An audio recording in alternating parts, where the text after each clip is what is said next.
Good morning, students. Welcome back to the another metrology and measurements session. My name is P. Navinjas, Assistant Professor, Department of Mechanical Engineering, Rohini College of Engineering and Technology. Today, we are going to see another topic in the Unit 4 form measurement. We are going to continue the session of gear measurement. In this gear measurement, we are going to discuss the new topic spur gear measurement. Okay, in the next topic is spur gear measurement.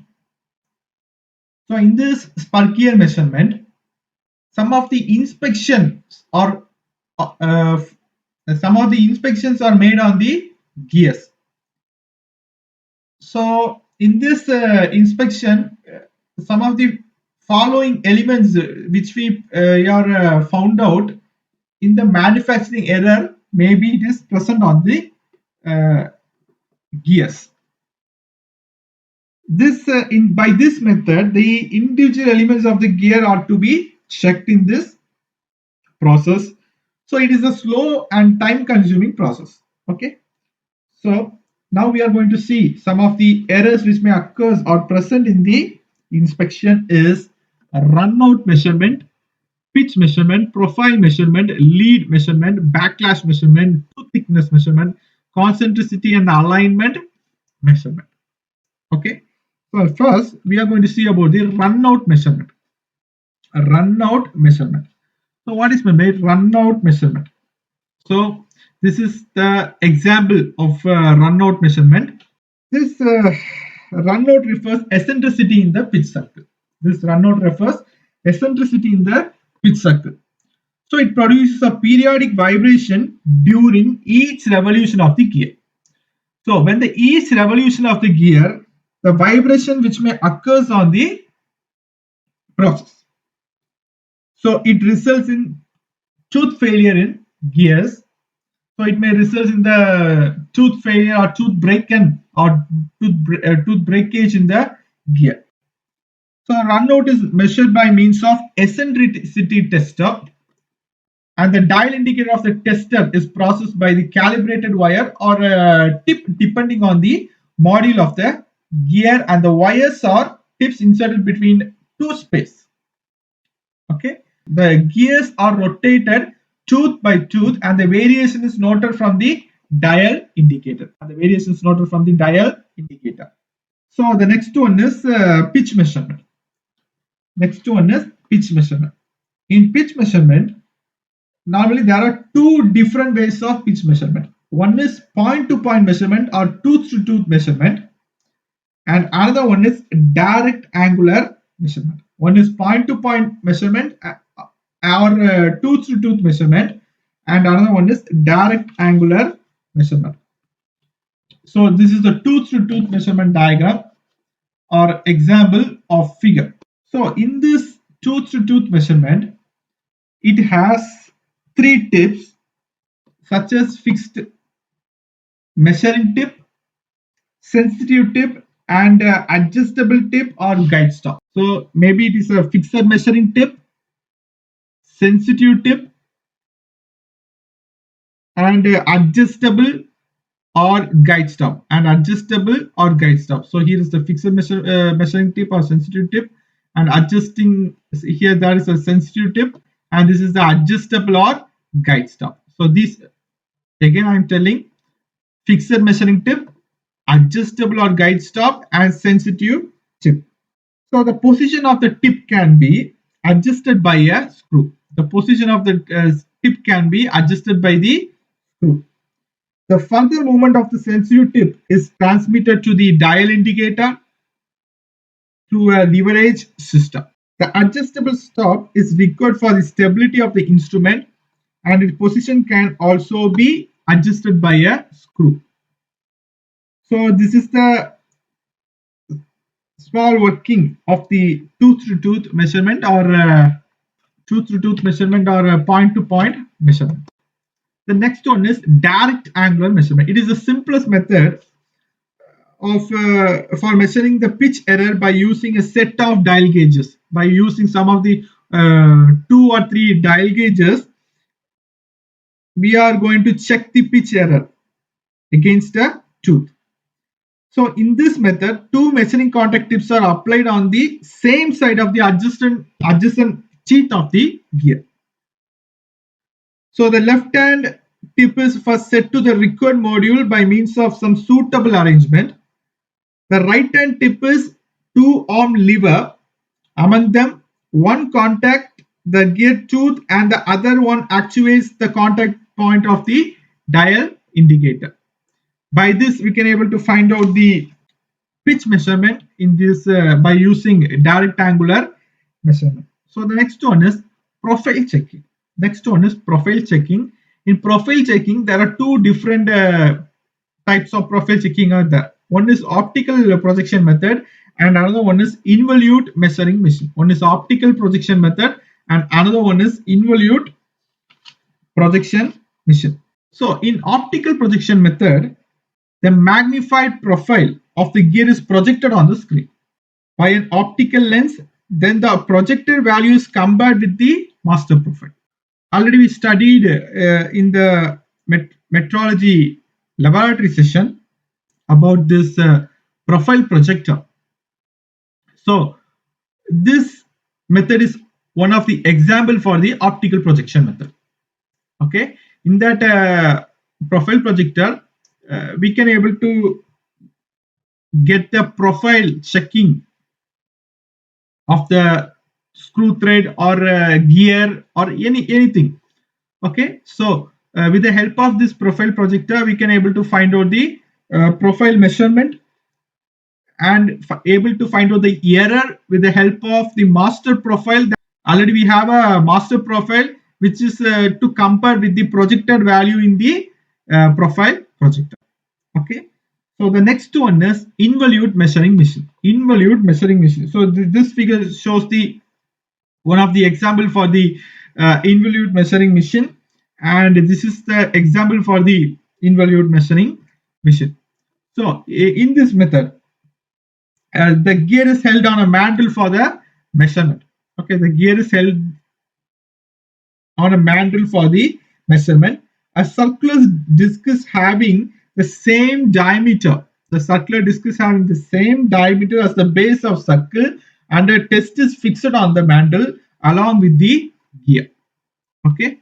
So now after fixing the gear on the mantle, a straight edge of the instrument is brought in contact with the base circle of the disc. Now, if the gear along with the circular disc is rotated, the straight edge moves over the disc without slip. The stylus of the dial gauge is brought in contact with the tooth profile. When the gear discs are rotated further, the stylus slides along the involute curve. So the deviation of the profile from the correct involute is indicated by a dial indicator with the accuracy of 0.0001 mm. A master involute template is also provided with the machine setting and calibration of the machine. So the next one is the lead checking. It is checked by lead checking instruments. Lead is the axial advance of the helical or the worm thread per turn. The control of the thread lead is necessary to ensure an adequate contact across the face width. Lead is the axial advance of a helix for one complete turn.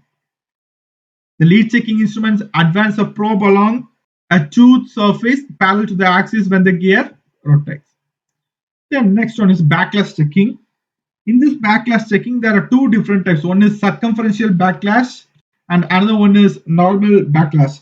So the backlash is the distance through which a gear can be rotated to bring its non-working flank with the teeth of the mating gear. It is measured by mounting the gears in a specified position. So the numerical values of backlash are measured at the tightest point of the mesh on the pitch circle. So there are two different types of circumferential types of backlash. One is circumferential backlash and another one is normal backlash.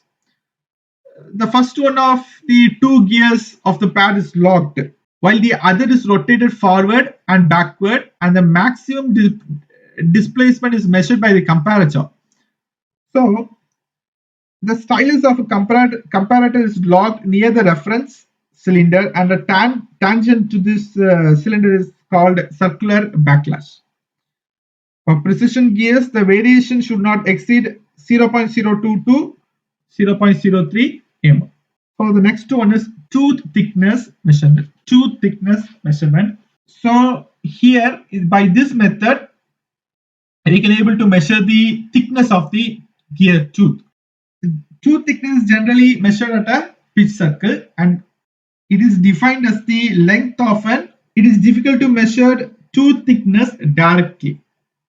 So the chordal thickness measurement is carried out chord joining the intersection of the tooth profile with the pitch circle. The difference between the chordal tooth thickness and the circular tooth thickness is very small for gears of all or small pitch. So here we are used some of the measuring techniques of the gear tooth thickness. One is gear tooth vernier caliper, base tangent method, constant chord method, measurement over pins or box. Okay, the first one is gear tooth vernier caliper method. Gear tooth vernier caliper method. So this is the diagram for the gear tooth vernier caliper, and this is the process of gear tooth vernier caliper measurement. Okay, here that's a gear tooth. The gear tooth vernier caliper jaws are over the both sides of the gear tooth. Okay, so by this gear tooth vernier caliper method, the thickness can be conveniently measured by gear tooth vernier. Okay, so in this method, the thickness is measured at the pitch line. The thickness is measured at the pitch line as shown in this diagram. The gear tooth thickness varies from the tip of the base circle of the tooth. The instrument must be capable of measuring the tooth thickness at a specified position on the tooth. First, we should know about what is gear tooth thickness and what are the parts of the gear tooth thickness. This gear tooth vernier caliper. What are the parts of the gear tooth vernier caliper? And this gear tooth vernier caliper has two vernier scales. One is on the vertical position and another one is on the horizontal position. Okay, the vernier scale is used to set the depth along the pitch circle from the top surface of the tooth at which the width has to be measured. The vertical vernier scale gives the chordal addendum. The horizontal vernier scale is used to measure the chordal width of the teeth. Okay, here now we are going to considering one gear tooth. The theoretical values of W and D can be found or which may be verified by the instrument. It may be noted W is the chord ADB as we saw in this figure. W is the chord ADB. Okay, so but tooth thickness is specified as an arc distance AEB. So here W is a chord ADB, W is a chord ADB, and tooth thickness is specified as an arc distance AEB. AEB. The distance D is adjusted on the instrument. The distance D is adjusted on the instrument is slightly greater than the addendum CE. So D is slightly greater than the addendum CE. Okay. So W is therefore called as chordal thickness. So we call this W as a chordal thickness, and D is called as chordal addendum. W is called as chordal thickness and D is called as chordal addendum. So as we saw in the figure, W is equal to AB is equal to 2 into AD. We are taking W is equal to AB or 2 into AD. That we are taking, once again I am telling, W is equal to AB, A into B, or which is equal to 2 into AD. AOD is equal to theta, which is equal to 360 divided by 4n, where n is here, n is nothing but number of teeth. So W is equal to 2 into AD, which is equal to 2 into AO sine theta, which is equal to 2 into R into sine 360 divided by 4n. 2 into R into sine 360 divided by 4n. R is nothing but it is a pitch circle radius. So module M is equal to, we know PCD divided by number of teeth, which is equal to 2R divided by N. That is R is equal to NM, number of teeth into module divided by 2. Or radius is equal to number of teeth into module divided by 2. So W is equal to 2 into number of teeth into module divided by 2 into sine 360 divided by 4n. So NM is equal NM into sine 90 divided by N. So from the figure, D is equal to OC minus OD. We are taking D is equal to OC, O into C minus O into D. Here OC is equal to O into E plus addendum.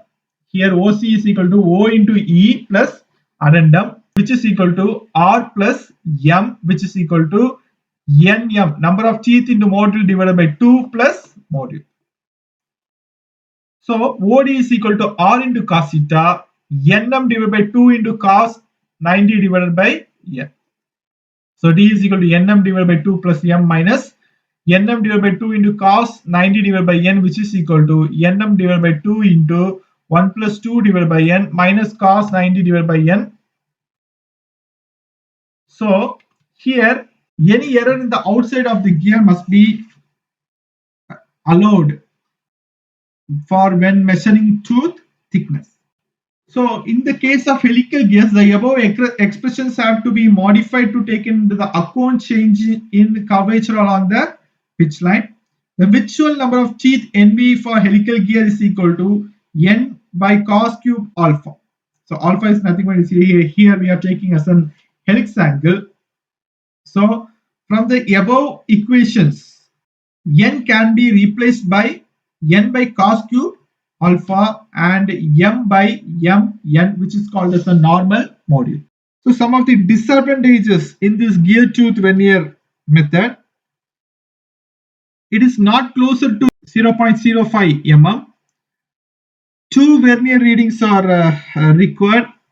Measurement is done by edge of measuring jar and not by face. It needs a different setting for the variation number of teeth for a given pitch. Accuracy is limited by the least count of the instrument. So these are the disadvantages of the gear tooth vernier caliper. Now the next one is gear tooth thickness measured by the constant chord method. Constant chord method.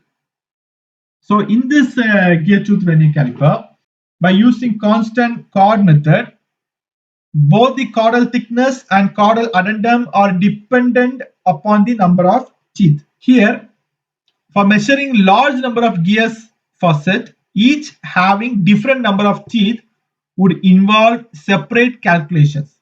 So the procedure becomes laborious and time consuming one. So we need more time for this type of calculations by using constant chord method. So this constant chord method does away with these difficulties. This method is measured where the tooth flank touch the flanks of the basic rack. The teeth of the rack are straight and inclined to the center lines at the pressure angle. So the constant chord of a gear is measured where the tooth flanks touch the flanks of the basic rack. The teeth of the rack are straight and inclined to the center lines of the pressure angle. When the gear is rotated and all teeth are come in contact with the rack, then for given size of a tooth, the contact always takes place at point A and point B. The distance AB remains constant, so it is called as the constant chord. So here now we are taking, since the gear tooth and the rack space are in contact in the symmetrical position at the points of contact of the flanks, the cord is constant at this position irrespective of the gear of the system in mesh with the rack. So this is the property utilized in the constant cord method of the gear measurement. So here AB is known as the constant cord. Constant cord is defined as the cord joining points, those points are opposite faces of the tooth which make contact with mating teeth when the center line of the tooth lies on the line of the gear centers. The value of AB and its depth from the tip where it occurs can be calculated mathematically and then verified by an instrument. The advantage of the constant cord method is that for all the number of tooth, value of the constant cord is same. The value of the constant cord is constant for all gears of a meshing system. It readily lends to a form of comparator which is more sensitive than the gear tooth vernier. From the figure, we are taking PD is equal to PF. PD is equal to PF. Okay, PD is equal to PF, which is equal to arc of PF. Arc of PF, which is equal to 1 by 4 into circular pitch. We know circular pitch is equal to pitch circle diameter PCD into pi divided by number of tooth. So 1 by 4 into pi into PCD divided by m. So 1 by 4 into pi into m. Since module we are taking PCD divided by m. So 1 by 4 into pi into m. Since line AP is in the line of action, it is tangential to the base circle. So angle of CAP is equal to psi. The right angle triangle APD is equal to APD. AP is equal to PD. The right angle APD. The right angle APD is equal to AP is equal to PD into cos psi, which is equal to pi by 4 into m into cos psi. So in triangle PAC, AC is equal to AP cos psi, pi by 4 into m cos squared psi. C is equal to constant cord, which is equal to 2AC is equal to pi by 2 into mn cos squared psi n. Therefore, mn is equal to normal module of the cutter used, and psi n is equal to normal pressure angle. So PC is equal to AP sin psi, which is equal to pi by 4 into m into cos psi into sin psi. So D is equal to addendum minus PC. D is equal to addendum minus PC, which is equal to m minus pi by 4 into m cos psi sin psi is equal to m into 1 minus pi by 4 cos psi sin psi. So for helical gear, D is equal to mn into 1 minus pi by 4 into cos psi n sin psi n. Therefore, height of AB above the pitch line is equal to PC is equal to pi m divided by 4 cos psi sin psi, which is equal to pi m divided by 8 sin 2 psi. So the next one is gear tooth thickness measurement by base tangent method and David Brown tangent comparator, or David Brown tangent comparator. So it is the most commonly used for checking the tooth thickness of gear. The advantage of this method is that reading depends only one vernier reading, unlike gear tooth vernier caliper where two vernier readings are recorded. So comparatively, it is best with the gear tooth vernier caliper. A span of convenient number of teeth is measured with the help of the tangent comparator. Here, single vernier caliper has the following advantages over gear tooth vernier, which is used to vernier scales. One is the measurement do not depend on two vernier readings. Second one is measurement is not made with an edge of measuring jar with the face. Okay, then it ends sweep out opposed in involutes A2 AA1 and C2 CC1. The measurements made across these opposed involutes by span gauging will be constant. So that is AC is equal to A1 C1, which is equal to A2 C2 and A0 C0. The base tangent length consists of one base circular thickness of tooth and number of base pitches. So base tangent is equal to one base circular thickness plus one number of base pitches. Number of base pitches. So here we are going to use the base tangent method. Now let us consider that the gear has got W number of teeth. W number of teeth and AC on pitch circle corresponds to S number of teeth. This gear got W number of teeth and AC got pitch circle to responds to the S number of teeth. Therefore, distance AC is equal to S minus 1 by 2 pitches. Angle subtended by AC is equal to S minus 1 by 2 into 2 pi by n radians. Therefore, angles of arcs BE and BD, involute function of pressure angle psi is equal to tan phi minus phi. Angle of arc BD is equal to S minus 1 by 2 into 2 pi by n plus 2 into tan phi minus phi. BD is equal to angle of arc BD into R into RB.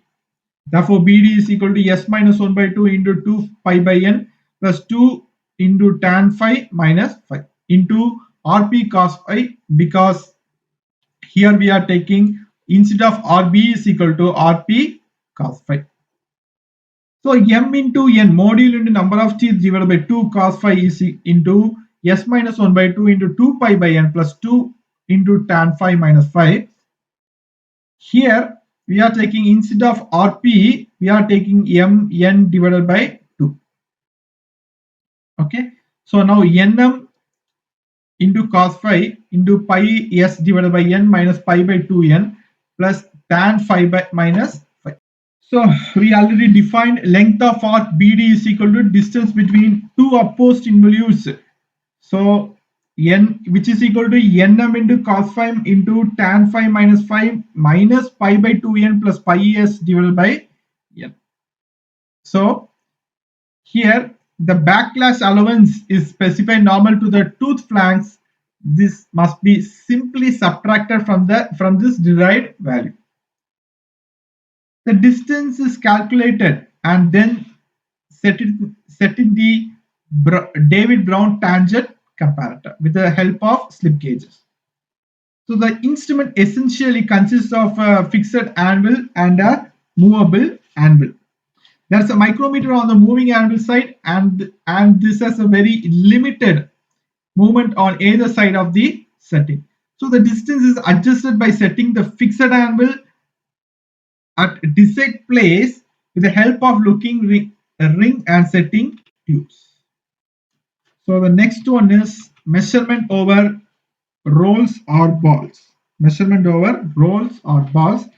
So here simply we are telling very clearly a very good and convenient method is for measuring thickness of gear. In this method, 2 or 3 different size rollers are used to check the vibrations at place on the tooth. Here, measurement over the rollers placed in the space between a pair of gear teeth gives a convenient method for checking tooth spacing and pitch diameter. 2 or 3 different size rollers are used to check the variations at several places on the tooth. Okay, so the next one is measurement of concentricity. Measurement of concentricity. The center about in which the gear is mounted should be coincident with the center from which the gear is generated. So it is easy to check the concentricity of the gear by mounting the gear between centers and measuring the variation in height of a roller placed between the successive teeth. The variation reading will be a function of the eccentricity which is present. And the last one is alignment checking. This alignment checking is done by placing a parallel bar between the gear teeth and the gear being mounted between the centers. The readings are taken at the two ends of the bar, and difference in the reading is the misalignment. Okay, so if we find out any difference between the readings on the both the ends, that is the misalignment of the particular gear. So the last topic today is Parkinson gear tester. Parkinson gear tester. This Parkinson gear tester. So this is the diagram for the Parkinson gear tester. In this Parkinson gear tester machine or roller gear tester machine, a standard gear which is called as master gear. This is the master gear, and that is an standard gear is called as the master gear, is mounted on the vertical member. The gear under test is mounted on a similar mandrel. So here is similar mandrel which is mounted on the sliding movable garage. So there are two different mandrels are there. One is for the fixed mandrel, and another one is in a sliding gear carriage, is fixed with the sliding gear carriage. So one is called as a master gear, which is fixed with the fixed mandrel, and another one is a gear under test, which is movable forward and reverse with the help of the garage. Okay. So the next one is the gears are in mesh due to spring pressure. These gears are arranged in such a way that they are free to rotate without any clearance.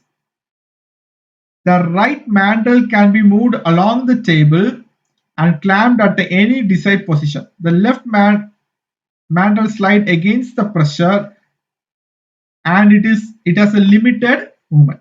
The two spindles can be adjusted so that the axial distance is very equal. So the dial indicator on the mandrel on the Parkinson testing machine, which is to show the errors which is occurs on the gear testing gear. So when the gear rotates, the movements of the sliding garages are indicated by dial indicator, and these variations are measure of any irregularities in the gear under the test. The variation can be recorded in a recorder which is fitted in the form of a waxed circular chart. So these are the waxed circular charts. It shows the reproduction of a few typical charts with a reduced scale and the radial errors magnified about 50 times. So the chart recorded by this test do not give a clear indication of true cumulative pitch error. It gives only composite error. This test is useful test for accepting or rejecting a gear, but it is not for finding out the detailed causes of the rejection. So if it is unsatisfactory, it is compulsory rejection. If it is a moderate, if it is in moderate, the chart is in moderate, maybe it is considered or rejected. But if it is in the full satisfactory, it is not rejected, it may be used for the further purpose. So some of the limitations of this Parkinson gear tester is it is directly dependent upon the master gear or reference gear. Measurement is directly dependent upon the master gear or the reference gear. So here the maximum gear diameter which is used to check here is 300 mm. And the accuracy is maybe plus or minus 0.001 mm.